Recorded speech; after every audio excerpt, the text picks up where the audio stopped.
the newest tracks, and the next big thing.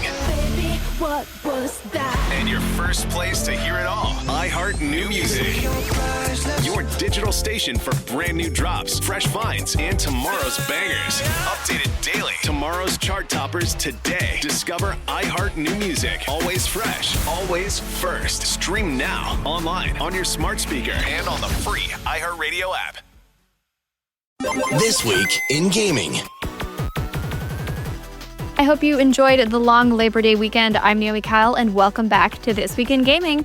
This week we're catching up on Roblox outpacing Steam, Call of Duty getting the Hollywood treatment, Resident Evil Requiem's new point of view, and Silksong's shocking price tag. We've got all this week's game news, so let's dive on in. When Mario Kart World launched with the Nintendo Switch 2 back in June, gamers from around the world were flung into a mad scramble to get their hands on the new Mario Kart. Now we're a couple months in, and hype for the kart racer is starting to wear off. To reflect this, sales for the kart racer have taken a bit of a dip, and in that time, Mario Kart World has been lapped by its predecessor, Mario Kart 8 Deluxe. So what gives? Does this mean Mario Kart 8 Deluxe is the better game? Not exactly. For the time being, the Nintendo Switch has a larger install base than the Switch 2, meaning that there are simply more consoles out there that may or may not have a copy of Mario Kart 8 Deluxe. Another thing to take into account is World's steep sticker price of $110 Canadian, which the average consumer might consider to be too high of an asking price for a video game. We'll just have to give Mario Kart World a little more time this time around. Steam broke records when it reached over 41.2 million concurrent users back in March of this year. Now Steam is being challenged for the title of world's largest gaming platform by none other than Roblox. Yes, that Roblox. Earlier this week, Roblox blew past Steam's record, racking up a total of 47.4 million concurrent users. So says Roblox strategy consultant James Perrell. Putting up numbers of this caliber is no easy task. Roblox owes its latest victory to its viral marketing strategy and fan-made games like Dress to Impress, Grow a Garden, and the Gen Alpha favorite, Steal a Brainrot. In an interview with Games Radar during Gamescom 2025, Resident Evil director Koji Nakanishi revealed that he would be introducing a third-person mode in his latest game, Resident Evil Requiem. The reason for the change is that Nakanishi-san is concerned that Recreum is too scary, and that adding a third-person point of view allows for that extra bit of separation between the player and the main character. Without the option to change the point of view, Nakanishi-san fears that gamers will be unwilling to finish the game, or worse yet, they'll avoid it entirely. Well, as it so happens, Josh Seaman, co-writer for This Week in Gaming and self-proclaimed scaredy cat, traveled to PAX West in Seattle, Washington to see if Resident Evil Requiem's third-person mode made a difference in reducing his stress levels when playing horror games. And according to him, the third-person mode does very little in making you feel removed from the protagonist, and the scares in Recreum are so intense that on numerous occasions he had to set aside the controller to regain his composure before continuing to play the demo. So despite Nakanishi-san's best efforts, the change in point of view fails to make the game less frightening. But where he failed, he succeeded in making Recreum amongst the most terrifying games in the Resident Evil series. Bravo! After Team Cherry announced that the long-awaited Hollow Knight Silksong is coming very soon, or just a few days for those listening to this episode live, GameStop accidentally leaked the price, revealing a price tag of just $26 Canadian. The increase in price is just $5 more than what Hollow Knight cost at launch back in 2017. Yes, it has been that long. Fans of Hollow Knight are rejoicing, with some saying that they would happily pay double or even triple what Team Cherry is asking for Silksong.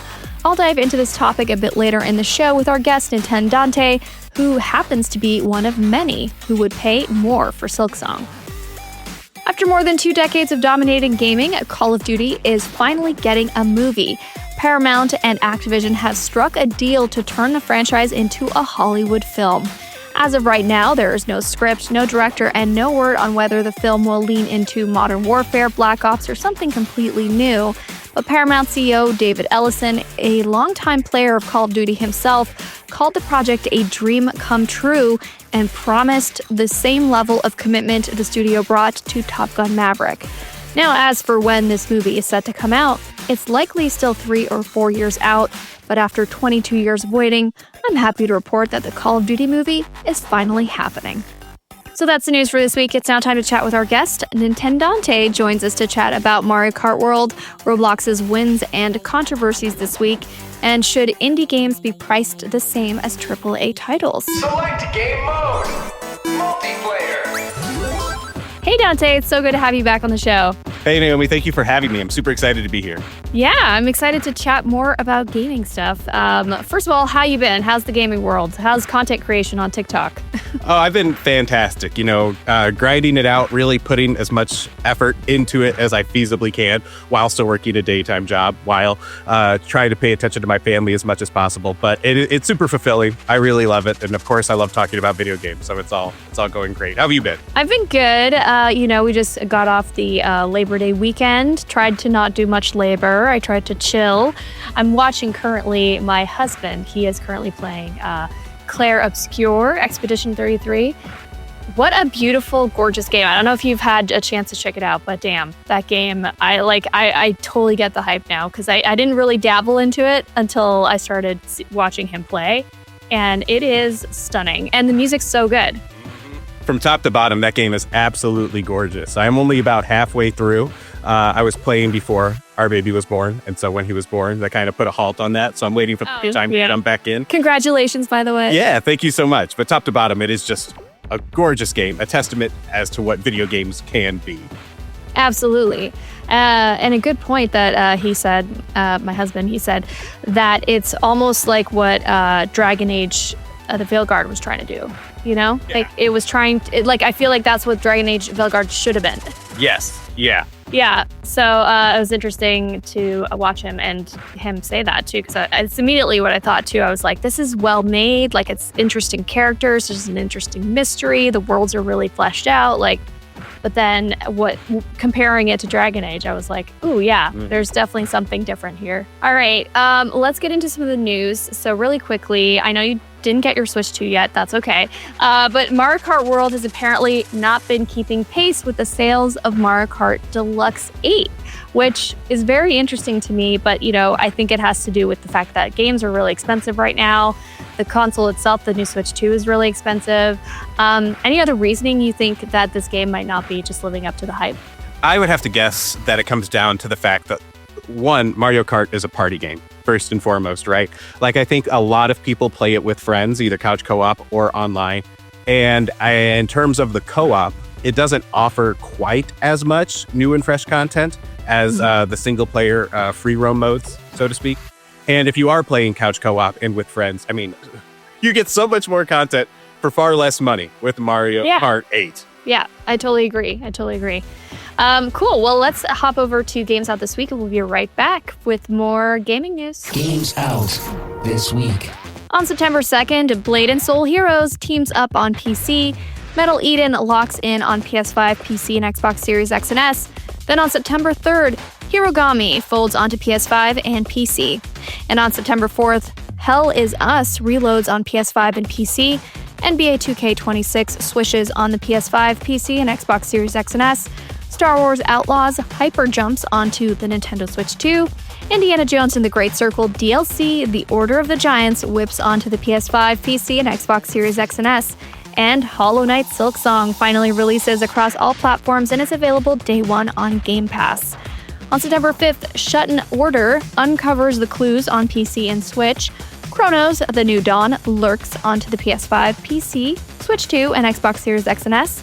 Terminator 2D No Fate Hasta la Vista is onto all platforms.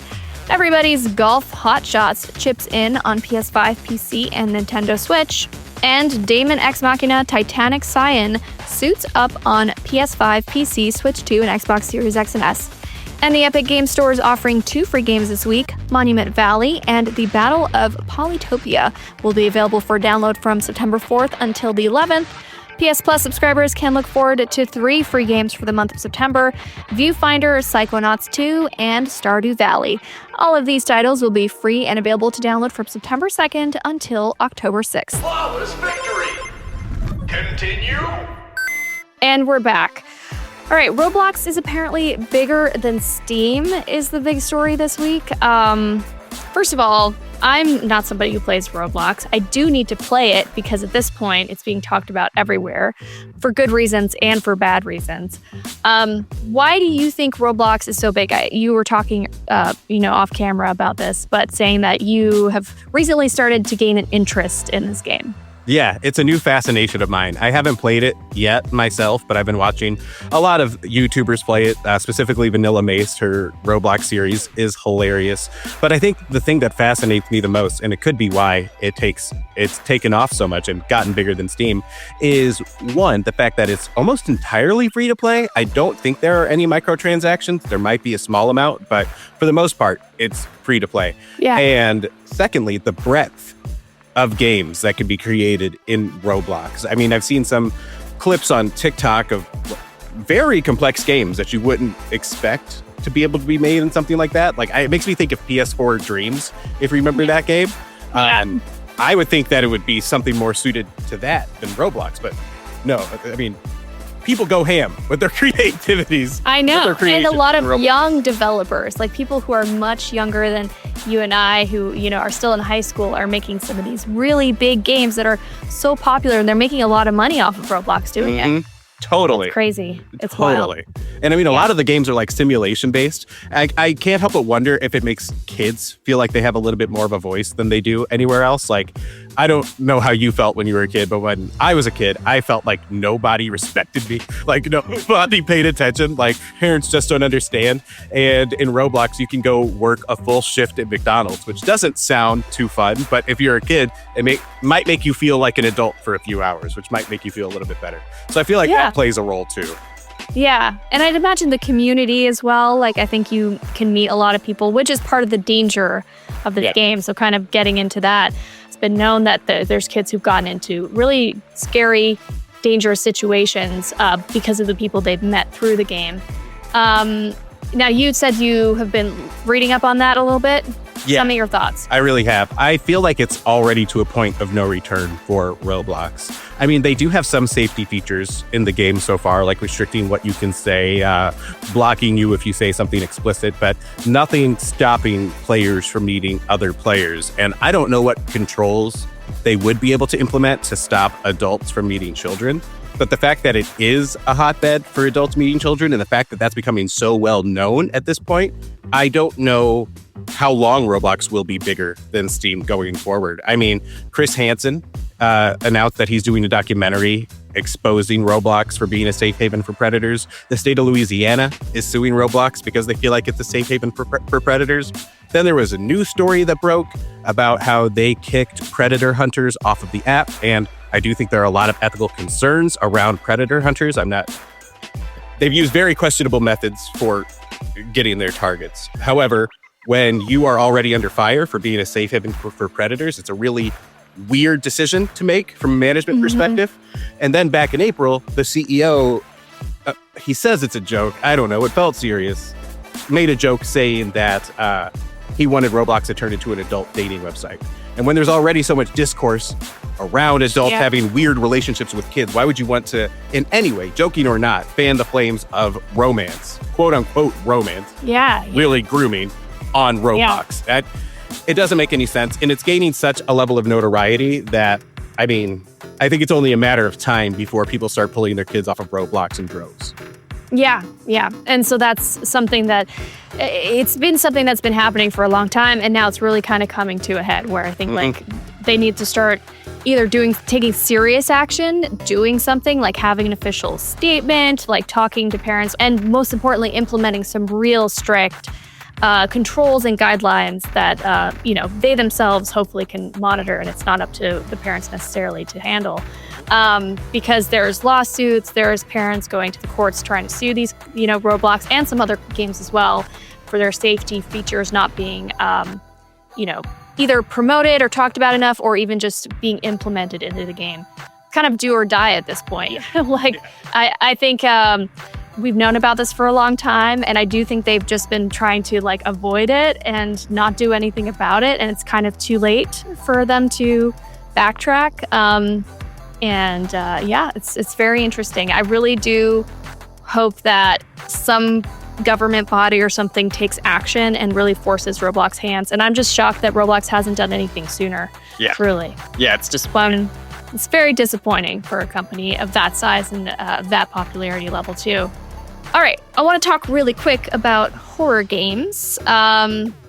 Resident Evil 9. Apparently, it's really, really freaking scary. Now, you say you're not you haven't been a diehard Resident Evil fan since the beginning, but you've recently dabbled in Resident Evil 7 and 8. Yeah. So I kind of want to know, first of all, why do you like Resident Evil, and what are you hoping for Resident Evil 9? It's a fun game when it comes down to it. It's really that simple. It has good engaging gameplay, and it keeps me on the edge of my seat. I think it helps that my first experience was playing Biohazard in VR, which Oh yeah. I don't know what this says about me, but like just going through the forest at the beginning, I was playing with my wife at the time, and I got so scared from the forest that I was like, hey, how about you take this part? It's crazy. That game to play in VR is insane. I played it just regular without the VR, and it's pretty scary just like that. So I can only imagine in VR it's more intense. Yeah, it is intense, and it definitely gets you hooked. So as of that game, I am all here for whatever Resident Evil comes out in the future. So I think Resident Evil 9 looks fantastic. It's supposed to be a blend of the newer style and the older style. So as a fan of the newer style, I know I like the game, and I hope that it also shows me reasons to maybe go back and play the older titles and shows me what fans really love about the legacy Resident Evil games. Yeah, that's good. Which one's your favorite of the two? Gosh, it's hard to say. I really like the setting of 7 a lot more, but the pacing is a little bit worse, especially near the end. I'd say they're probably both tied. I'd give them both around a 9 out of 10. Good. I don't know that I could choose one or the other. Right. I also want to touch on this TikTok that you did. TikTok video. Several, I think. In which you talk about how, Silksong's the new hit indie game right now. I think it's out this week, isn't it? Yeah, I think you're right. Yeah. But you think that indie games, and especially a game like Silksong, which is double the amount of content, I think, from the first one, should be priced at $60. I know it seems like a bit of a crazy stance off jump. Let me first say that I do think the game should be generally more accessible. I don't like this trend of AAA games going up past the $60 mark. I had an entire series getting mad at Nintendo when they announced Mario Kart World for $80. I do think games in general should be cheaper. The frustration for me comes from the idea that indie devs put their heart and soul in a game, and they are in very high-risk situations where they have to sell so many copies in order to just break even, in order to have even hopes of making another game. Whereas a AAA developer, not to name any names, but 2K can put out the same game essentially every year and charge more and more every year. And it seems insane to me that, especially in the case of Silksong, when you have an incredibly hyped indie game, that it can't charge more than $20. Could they? Probably. They do seem like they're coming from a well-meaning place. Gaming's for everybody, That being said, I feel like with a game that has the level of hype that Silksong does, if they were to take that step and charge $60, they could maybe raise the roof for other indie developers. They wouldn't all be able to get $60, but maybe more could get 30, maybe more could get 40. And if they were to do that, I think, one, it would force gamers to choose between, do I want to spend $60 on NBA 2K, which I've played for the last 5 years, or do I want to spend $60 on Silksong? And when more players start choosing games like Silksong over games like NBA 2K, then it would start to devalue the games like 2K and maybe bring their roof down. I would hope that in the end, that roof for both games would be around $50 to $60. And I would hope that it would leave indie developers with more breathing room at the end of the day than they currently have. I know that they have to sell a lot of copies at $20, but they would only need to sell a third of those copies at $60. And with the marketing of TikTok, I feel like that's feasible. I think so too. Yeah, it was a very interesting thing you posted, because I thought not only is it also going to hopefully level the playing field, but in terms of price, but it might also force these other big devs to really make better games. Yeah. Try to compete with, because some of these indie games that are coming out are doing better and are more loved and to have these great communities and cult followings. Yeah, exactly. You understand exactly where I'm coming from. I mean, going back to Clair Obscur, it's a perfect example. This game was made entirely of Ubisoft developers. They're essentially an indie studio, and it gave them the ability to fully hone in on their creativity without market research, without focus groups, without shareholders spouting X, Y, and Z at them. And in the end, they ended up having an incredibly successful game. And I think that, if we were to level the playing field, more AAA developers would have to go that way. They would have to trim down the team sizes. They would have to cut back on pre-production. They would have to have a more focused vision from beginning to end and probably make better games in the long run. Could be idealistic, but that's my hope. No, I think it's interesting. I'm glad you brought that to the show because these types of talk conversations, they start somewhere, and hopefully some people at the higher ups, the people at the big companies make those decisions based on, kind of what we're thinking, right? Yeah. But I agree, it could be idealistic, but I don't think it's impossible. Yeah. Gaming has evolved over time and it's going to continue to do that. So I don't see why this can't be a way that it evolves in the future. Exactly. Well, it's so great having you on the show, Dante. I hope you'll come back for another episode. Have a good rest of your week. Thank you so much. Finish it. NintenDante is a gaming TikTok content creator. You can follow him on TikTok at NintenDante. And that's This Week in Gaming. I'm your host, Naomi Kyle, and I had the best time bringing you the news this week. Thank you so much for listening, and shout out to my co-writer, Josh Seaman. Don't forget to let me know what you're playing and what you think of these stories by tagging me at Naomi Kyle on social. From all of us here at This Week in Gaming, we wish you a fun-filled week, and we'll see you same time, same place. Talk to you later. This Week in Gaming is an iHeartRadio Canada podcast. Subscribe to this podcast on iHeartRadio or wherever you get your podcasts.